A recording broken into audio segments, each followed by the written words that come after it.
আদৌ কেউ আমরা মা নয়, বাবা নয়। সৃষ্টির স্থিতি প্রলয় এই তিনটে কাজ ঈশ্বর করে। জন্ম মানুষের হাতে নাই, মৃত্যু মানুষের হাতে নাই। তাহলে কেউ মরতো না যদি মানুষ তার ইচ্ছা অনুসারে চলতে পারে। কোন মানুষ কষ্ট চায় না, ব্যাধি চায় না, জরা চায় না, কিন্তু জরা ব্যাধিতেই কষ্ট পাচ্ছে। এটা কেউ চায় না। তাহলে কেন আমি চাই না কেন পেতে হবে? তার মানে এর নিয়ন্ত্রণ, এর পরিচালক আমি নই। তাই ভক্তমন্ডলী মায়েরা বুঝতে হবে এটা তা। আমরা যখন মনে করি যে এই বিয়ে হলো, এরপরে আমার সংসার সুখের হয়ে গেল, এবার ছেলে হবে, ছেলে বড় হয়ে ডাক্তার হবে, ইঞ্জিনিয়ার হবে, ব্যারিস্টার হবে, আমার সুখ বা স্বপ্ন দেখে নিলাম, হিসেব করে নিলাম, সেদিন থেকে কাঁদা শুরু হলো। কেন না আপনি হিসেবটা অনেক দূর পর্যন্ত। শ্রীমদ্ ভাগবত হিসেব করতে বলেছেন, শুধু এই মুহূর্তটাকে হিসেব করো, কারণ এর পর মুহূর্তে 1 ঘন্টা পরে তোমার জীবনে কি অপেক্ষা করছে তুমি জানো। তাই পারবে না তুমি তোমার জীবনকে এভাবে সাজিয়ে নিতে পারবে না। এ দাসের ঘর, কল্পনার ঘর, এ কোনোদিন বাস্তব হবে না। বর্তমান, কখনো ভবিষ্যৎকে হাতে নিও না। ভবিষ্যৎ সকল জীবনে অন্ধকার। ভূতকালের কথা ভেবো না, স্মরণে রাখো, বাকি বর্তমানকে নিয়ে চলো। এই যে সুযোগটা পেয়েছো, এই যে বর্তমান, যে সময়ে হরিকথা শুনছো, এটা তোমার বর্তমান, একে গুরুত্ব দাও। কারণ এই সময়টা, এই দিনটা তোমার জীবনে আর নাও আসতে পারে।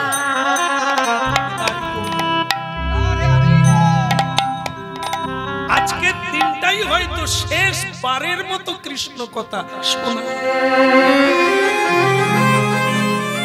এই জন্য বসার আগে প্রণাম করো, দাঁড়াবার আগে প্রণাম করো, যেখানে যেমন সেখানে তেমন।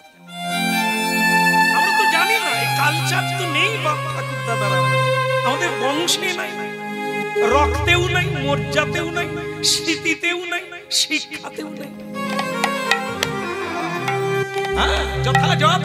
যথাযথ যে যেমন তাকে সেভাবে সম্মান দিয়ে শ্রদ্ধা, তবে তুমি সম্মানী হবে, তবে তুমি উপরে উঠবে, তবে তুমি অনেক কিছু। নাম রূপে কৃষ্ণ অবতার। কেন আমাদের এই জায়গাটায় প্রণাম করতে হবে? যেখানে কীর্তন চলছে, বাক ব্রহ্ম, শব্দ ব্রহ্ম, ঈশ্বর প্রকট নাম রূপে, নাম ব্রহ্মণি বৈষ্ণবে। প্রসাদ পেতে বসলে আপনারা ভাগবতের শ্লোক এটা বলেন, আপনারা মহাপ্রসাদে গোবিন্দে নাম ব্রহ্মণি বৈষ্ণবে স্বল্প পুণ্যাং বতাং রাজন বিশ্বাস।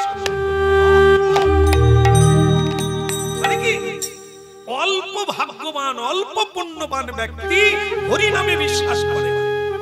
অল্প পুণ্যবান ব্যক্তি বিগ্রহে বিশ্বাস করে, ভগবানকে বিশ্বাস করে, মহাপ্রসাদ বিশ্বাস করে না, বৈষ্ণবদের বিশ্বাস করে না। দুর্ভাগ্য।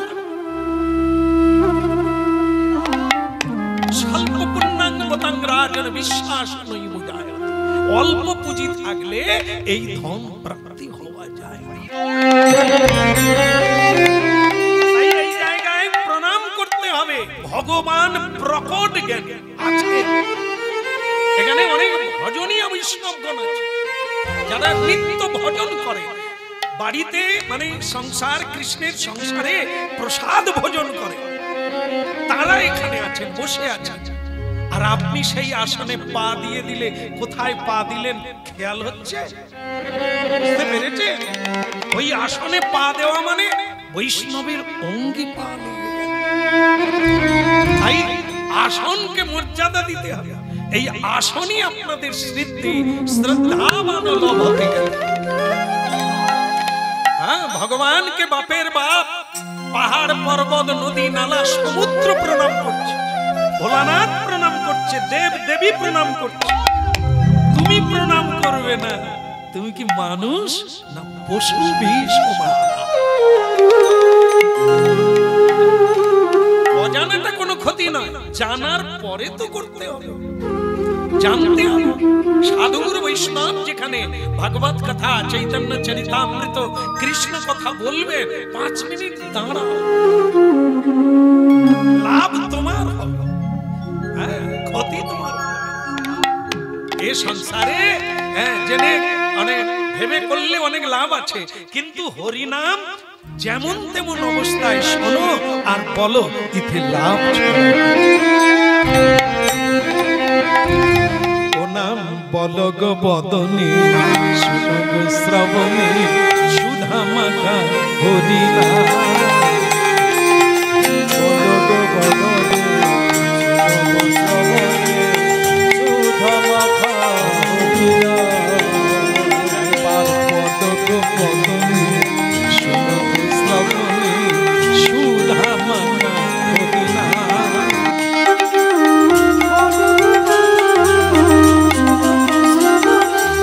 সুধা মাখা নামের প্রভাবে জ্বালা দূরে যাবে,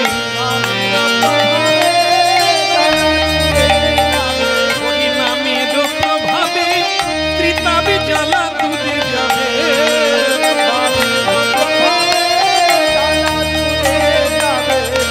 শীতল হবে প্রাণ, প্রাণ রে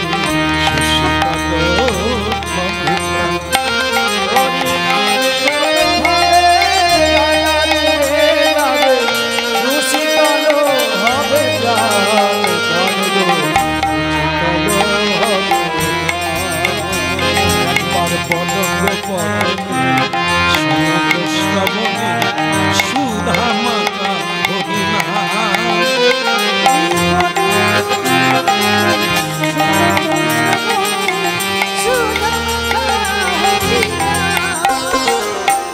একবারে বলো রে, একবারে বলো রে, একবারে বলো রে, একবারে বলো রে, ওই সুধা মাখা হরিনাম। একবারে বলো রে, সুধা মাখা হরিনাম। একবারে বলো রে, মনে মনে করো কালী দিবে। একবারে বলো রে, করে করো কালী দিবে। একবারে বলো রে, দুটি বাহু করিলে।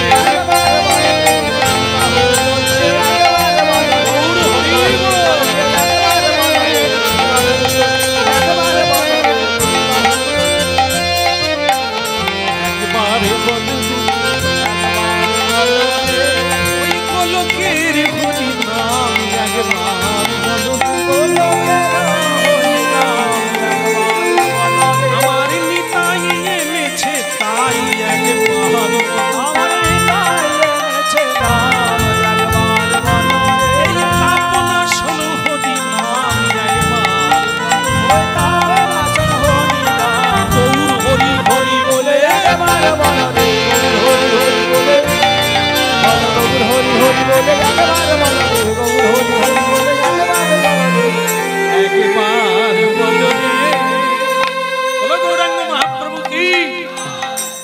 একটু যেন আসতে হয়েছে বলে আমার ধারণা, যেন মনে হলো জনা দশকের বেশি নাই। আর একবার হবে, বলে গৌরাঙ্গ মহাপ্রভু কি। আগের যে খানিকটা বাড়ছে, মানে জং ছাড়তে ছাড়তে সময় লাগবে আর কি। বলে প্রেমদাতা নিতাই চাঁদ কি, আরো বাড়ছে। সুন্দর, একটু বাড়াতে হবে, প্রাণ খুলে বলতে হবে। প্রাণ খুলে না দিলে, যেমন ধরুন এই পচা পুকুর থেকে 1 কলসি জল আনা হলো, পচা পুকুর, যেটা স্নান করলে চুলকবে, খেলে শরীর খারাপ করবে, এরকম একটা পচা পুকুর এনে গঙ্গার জলে ডুবিয়ে দেওয়া হলো। আপনারা কি বলে, এই গঙ্গার জলে বসিয়ে দেওয়া হলো 1 চাক্ষর নিচে, জলের নিচে। বলুন তো পচা জল কি টোটাল বেরিয়ে যাবে?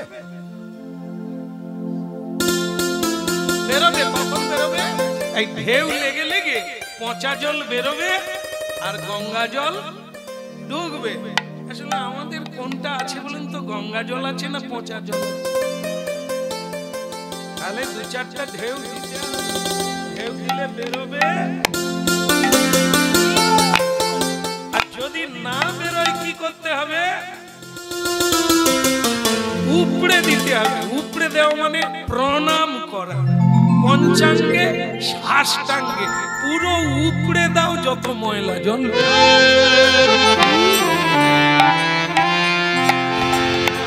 হাত তুলে হরিনাম শিক্ষা দিয়েছেন কেন না? আত্মসমর্পণ। আমার বলতে যা আছে সব তো তোমার দেওয়া, তাই হাত তুলে উজাড় করে সব তোমার।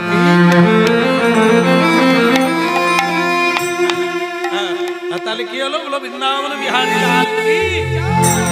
তাহলে উলুধ্বনি বিয়ে বাড়িতে হয়। আমরা মনে করি আজ থেকে আমার চালু হয়ে গেল সুখের দিন। কখনোই না। ভাগবতে কি আছে?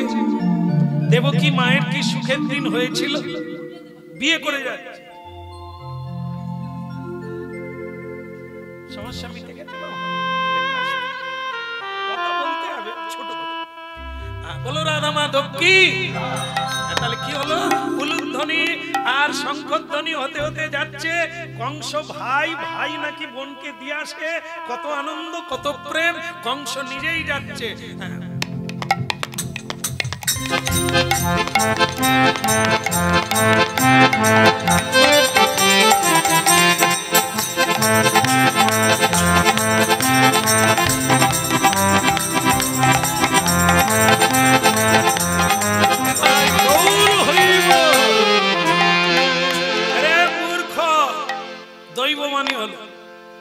আকাশে চকচক করে বিদ্যুতের মতো খেললো, আর সেখান থেকে বাক্য শোনা যাচ্ছে, রে মূর্খ।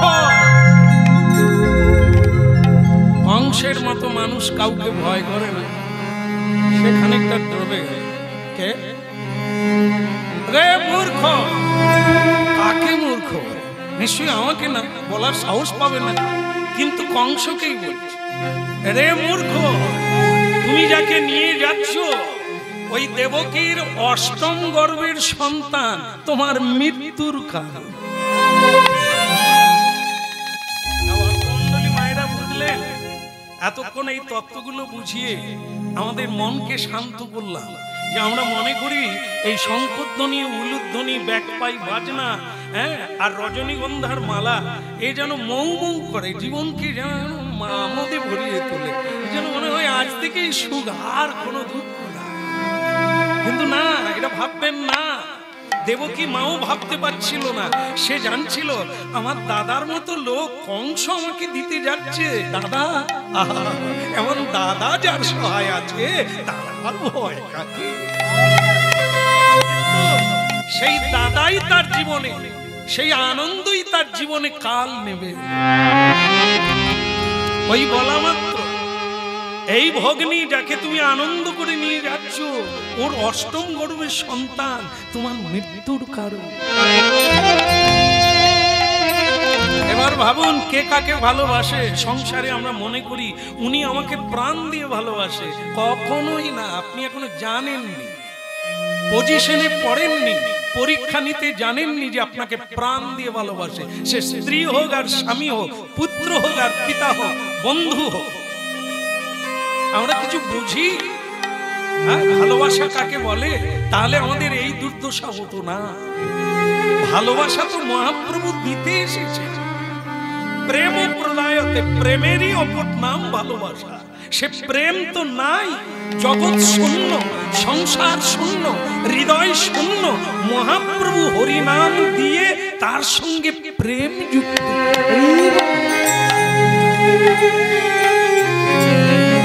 রাধা কৃষ্ণ প্রণয় প্রকৃতি লাদিনী শক্তি রসমা দেখ আত্মা না পপি ভুবি পুরা দেহং গতৌ তৌ। রাধা কৃষ্ণের অনির্বচনীয় প্রেম, যা যোগী ঋষি দেবতার ঊর্ধ্বে, সেই প্রেম কলিকালে দিতে। কেন? প্রেম শূন্য জগৎ। আর আজকাল যে প্রেম যাকে দেখেন এই যে নেড়া নেড়ি চেগনা চেগনি, এ প্রেম না, এ তো কাম, একে প্রেম বলে না। এ শুধু অন্ধকার পেলে জড়িয়ে ধরবে, বা জড়ানোর কাজ মিটে গেলে থুতু ফেলে দেবে, যা তোকে আর ভালো লাগে না, এবার অন্যজন। এসে নারী আর পুরুষ একই ক্যাটাগরি। এর নাম দেহজ। দেহজ মানে কামজ। কাম, কাম আর প্রেম আকাশ জমিন তফাৎ। লোহা আর সোনাতে যেরকম তফাৎ, চৈতন্য চরিতামৃতের বাণী হেম আর মানে লোহা, এরকম তফাৎ হচ্ছে এই কৃষ্ণ প্রেম। তাহলে শুনুন আপনারা, কি এই ভালোবাসা যে দাদা বলল আমার প্রাণের বোন, জড়িয়ে ধরলো, আমি তোকে দিয়ে আসবো শ্বশুর বাড়ি। হ্যাঁ, নতুন যাচ্ছিস তাই ভাইকে যেতে হয়, দাদাকে যেতে হয়, কারণ দাদা থেকে সংসার করে দেবে। আর সেই দাদা, সেই কংস এই শুভ দিনে চন্দনের ফোঁটা, ফুলের মালা, মানব জীবনে, মানবী জীবনের এক প্রধান দিন, সবচাইতে স্বর্গীয় দিন। সেই দিনে কংস সেই দেবকী চুলের মুঠি ধরে রথ থেকে নামে। আপনারা কি ভাবলেন? কেন? যাকে ভালোবেসে শ্বশুর বাড়িতে দিতে যাচ্ছে, আবার তার চুলের মুঠি ধরলেন কেন? এরই নাম ভালোবাসা। মেয়েকে ভালোবাসা। প্রতিটি মানুষ আমরা নিজেকে ভালোবাসি, অপরকে নয়। এই কংসের বেলা হলো না তাই? এতক্ষণ ভাব দেখাচ্ছিলাম আমি ভালোবাসি, লোকে দেখুক, আমি রাজা হয়ে রথ চালিয়ে বোনকে দিতে যাচ্ছি। কিন্তু যেই দৈববাণী হলো এর অষ্টম গর্ভের সন্তান তোমার মৃত্যুর কারণ, বাস হয়ে গেল, আপনি বাঁচলে পাবেন না, এবার বোনকে মারবে। এর নাম প্রেম, এর নাম ভালোবাসা। আমি মরে যাব তবু বোনকে ছাড়বো না। বোন বেঁচে থাক, বোন সুখে থাক, এর নাম ভালোবাসা। কিন্তু এটা তো নয় তোমার অষ্টম গর্ভের সন্তান আমি মরে যাব তার হাতে, তা তোমাকেই মেরে দেব। এই জন্য তার নাম হচ্ছে কংসাসুর, অসুর। অসুরের প্রবৃত্তি হলো এটাই, নিজে বাঁচবে, অপরকে মারবে, অপরের কাছে নিয়ে নেবে, লুণ্ঠন করবে, লুটে নেবে, কিন্তু কাউকে দেবে না। এই স্বার্থপর সংসারে আপনারা নিজেদের সংসারে কি চলছে এটা দেখতে গেলে আপনাকে চশমা নিতে হবে, হরি নামের ধরে ফেলবে। আপনি এই হাসি কান্নার এই তামাশার সংসার, এই সংসারটাকে কি বলছেন? এটা হচ্ছে যাত্রা, অভিনয়ের স্টেজ, রঙ্গমঞ্চ। আসলে কেউ নয়, নকলেরা যাত্রা করে। এর নাম সংসার রঙ্গমঞ্চ, কৃষ্ণহীন সংসার। সেখানে আছে কে? অসুরেরা আছে। অসুর কোন জাতি নয়, অসুর কোন মায়ের ছেলে। অসুর হলো একটি প্রবৃত্তি, যা আমাদের মধ্যে দেবতাও আছে, আবার অসুর আছে। যেটাকে আস্কারা দেব সেটাই হবে। সারাদিন কাজ করেছি, যাই একটু দোকান গড়ায় যাই, একটু মোড়ের মাথায় যাই, চাও গরম গরম খাবো, একটু তেলে ভাজা খাবো, তারপরে দরকার হলে আমার অনিলের সঙ্গে এক গ্লাস খেয়েও চলে। এই সন্ধ্যাবেলা আমাদের এটা একটা রেওয়াজ হয়ে গেছে, পুরুষ মানুষ হোক ছেলে হোক, একটু আড্ডা দিয়ে আসি, একটু খেয়ে আসি, একটু মজা। আর যদি সন্ধ্যেবেলা গুরু উপদেশে সন্ধ্যেবেলা কাপড় বদল করে হাত পা ধুয়ে গলায় বস্ত্র দিয়ে তুলসী তলায় বসাও যদি অভ্যাস করতাম, এর নাম সুঅভ্যাস। এ হচ্ছে সাত্বিক ভাব, দেবভাব। একে আস্কারা দেন, একে আপনি সায় দেন, একে সাহায্য করুন, আপনার সাত্বিক গুণ বাড়বে, দেবগুণ বাড়বে। গীতা পড়বে, দৈবাসুর সংযোগ। দৈব গুণ কি, অসুর গুণ কি, আপনি মিলিয়ে নেবেন আপনাদের আমাদের মধ্যে কার গুণ আছে, অসুরের না দেবতা। প্রণাম করুন প্রতিদিন, ভালো না লাগলেও প্রণাম করুন, অসুর ভাব যাবে, অহংকার ক্রোধ দূরীভূত। প্রসাদ পান, সাধু সঙ্গ করুন, আপনার উদ্ধত অহংকার দূরীভূত হবে। প্রেম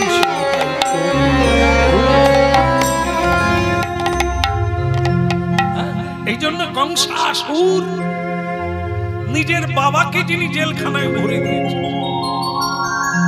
নিজের বাবাকে এই অর্থ লোভে, সম্পত্তির লোভে, রাজা হওয়ার লোভে নিজের বাবা তাকে জেলে ভরে দিয়েছে, কয়েদখানায় রেখে দিয়ে তার সিংহাসনে কংস বসে আছে।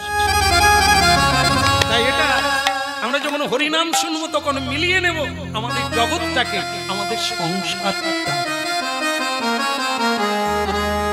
আমাদের মধ্যে তো এই প্রবৃত্তি আছে, ভাই দুঃখী হোক আমি রাজা হব, বাবার সম্পদ কবে পাবো, এই ভাষায় অত্যাচার করি, ব্যভিচার করি, আমরা অপব্যবহার করি। তাহলে কংস আর আমাদের কোনো তফাৎ, নিজের স্বার্থের জন্য কত মানুষকে দুঃখ দিই, কষ্ট দিই, জ্বালা দিই, যন্ত্রণা দিই, যেটা কংস করেছে। ভাগবত শুনতে হবে, কথা শুনতে হবে, কৃষ্ণ কথা। মহাপ্রভু এই জন্যই এনেছেন হরিনাম, শুনলে কি হবে, চেত দর্পণ মার্জন, জন্ম জন্মান্তরের ময়লা ধুয়ে মুছে পরিষ্কার। কৃষ্ণ মুরারি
কষ্ট হচ্ছিল, আর তার ভিতরে একটা ভালো খবর এলো,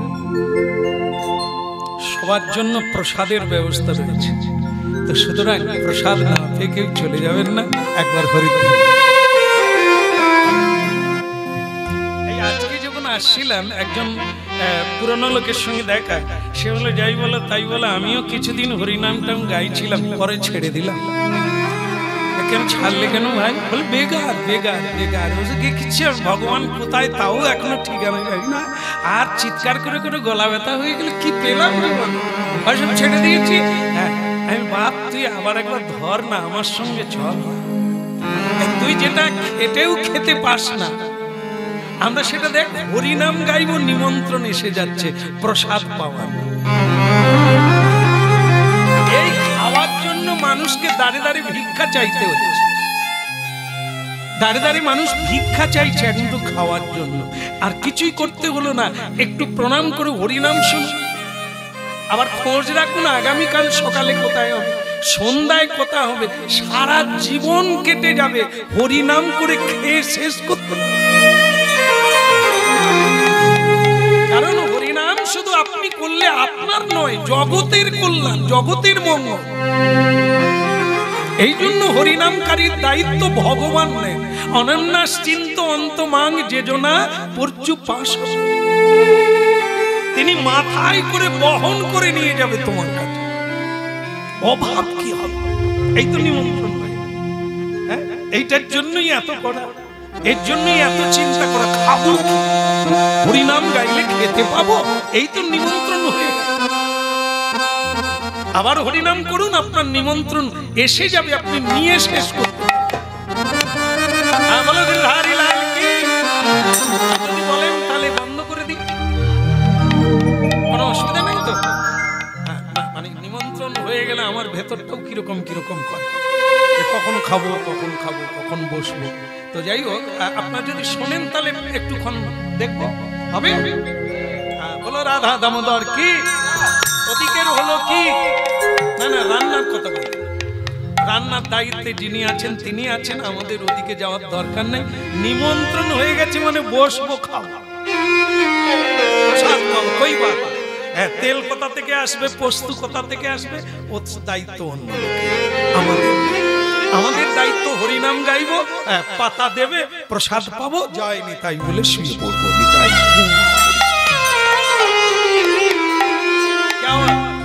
ঠিক কিনা? বলো রাধে রাধে।